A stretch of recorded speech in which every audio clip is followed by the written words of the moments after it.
एक दिन एक ब्राह्मण ने अपनी पत्नी को अपने बिना खाना खाने से मना किया ताकि कहीं ऐसा न हो कि वह बकरी बन जाए। इसके जवाब में उसकी पत्नी ने भी उससे यही कहा कि वह भी उसके बिना खाना नहीं खाएगा ताकि वह कहीं चीता न बन जाए। दोनों राजी हो गए। इस तरह काफी दिन निकल गए और दोनों में से किसी ने अपना वादा नहीं तोड़ा। दोनों एक दूसरे के साथ ही खाना खाते थे। पर एक दिन उस ब्राह्मण की पत्नी ने अपने बच्चों को खाना देते समय उस खाने में से चखने के लिए खुद खा कर देख लिया। उस समय क्योंकि उसका पति वहाँ था नहीं, सो उसकी पत्नी तुरंत ही एक बकरी बन गई। जब वह ब्राह्मण घर आया तो उसने देखा कि एक बकरी उसके घर के चारों तरफ घूम रही है। यह देखकर वह बहुत दुखी हुआ क्योंकि वह तुरंत ही जान गया कि वह बकरी और कोई नहीं बल्कि उसकी अपनी प्यारी पत्नी है। उसने उसको अपने घर के आंगन में बांध दिया और उसकी बड़ी सावधानी से सेवा करने लगा। कुछ साल बाद उसने दूसरी शादी कर ली, पर उसकी दूसरी पत्नी उसकी पहली पत्नी के बच्चों के साथ बिल्कुल भी अच्छा व्यवहार नहीं करती थी। वह तो उनको खाना भी बहुत कम देती थी। वे बच्चे बेचारे बहुत परेशान रहते थे। उनकी बकरी माँ उनकी शिकायतों को सुनती रहती, पर वह बेचारी भी कुछ नहीं कर सकती थी। उन बच्चों की माँ ने यह भी देखा कि उसके बच्चे दुबले होते जा रहे हैं। इसलिए एक दिन उसने अपने बच्चों में से एक बच्चे को अपने पास बुलाया और उससे दूसरों को भी यह बात चुपचाप बताने के लिए कहा कि जब भी उनको भूख लगे तो वह एक डंडी से उसके सींगों को मारे। ऐसा करने से उसके सींगों में से कुछ खाना निकल आएगा जिसे वे खा सकते थे। बच्चों ने ऐसा ही किया। अब जब भी उनको भूख लगती तो वे अपनी बकरी माँ के सींगों में डंडी मारते। इससे उनमें से कुछ खाना निकल आता और वे उनको खाकर अपना पेट भर लेते। इससे धीरे धीरे उनकी तंदुरुस्ती अच्छी होने लगी। पर यह तो उस सौतेली माँ की उम्मीदों के खिलाफ हो रहा था। उसके सौतेले बच्चे तो बजाय दुबले होने के और ज्यादा तंदुरुस्त होते जा रहे थे, जबकि वह खुद उनको बहुत कम खाना देती थी। वह उनको इतना तंदुरुस्त देखकर बहुत ही ताज्जुब में पड़ गई कि यह सब कैसे हो रहा है। कुछ समय बाद उस ब्राह्मण की दूसरी पत्नी ने एक एक आँख की बेटी को जन्म दिया। वह अपनी उस काणी बेटी को बहुत प्यार करती थी और उसकी किसी भी जरूरत को तुरंत ही पूरा करने को तैयार रहती थी, जिसको वह समझती थी कि वह उसको चाहिए। कुछ दिनों बाद जब वह लड़की काफी बड़ी हो गई, चलने फिरने लगी, बोलने चालने लगी, अच्छी तरह बात करने लगी, तो उसकी माँ उसको दूसरों बच्चों के साथ बाहर खेलने के लिए भेजने लगी।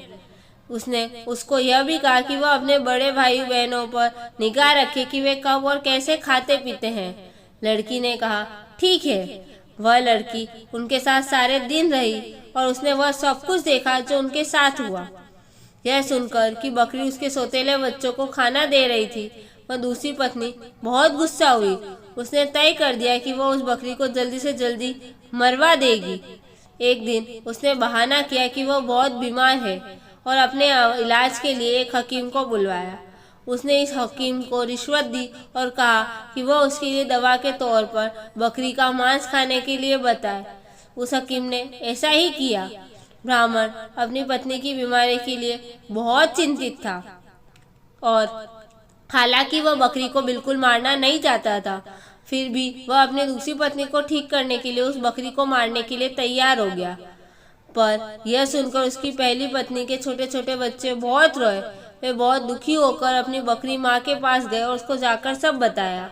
उसकी माँ ने कहा, मेरे प्यारे बच्चों, रो नहीं, मैं जिंदगी में जी रही हूँ। ऐसी जिंदगी से तो मर जाना अच्छा है। रो नहीं, मुझे तुम्हारे खाने को लेकर कोई दुख नहीं है, क्योंकि अगर तुम मेरा कहाँ करोगे तो खाना तो तुमको उसके बाद भी मिलता रहेगा। मेरे मरने के बाद तुम लोग मेरी हड्डियाँ इकट्ठी कर लेना और उनको किसी ऐसी जगह दबा देना जहाँ उनको कोई ढूंढ ना सके। फिर जब भी तुमको भूख लगे तो तुम वहाँ आ जाना, तुमको वहाँ खाना मिल जाएगा।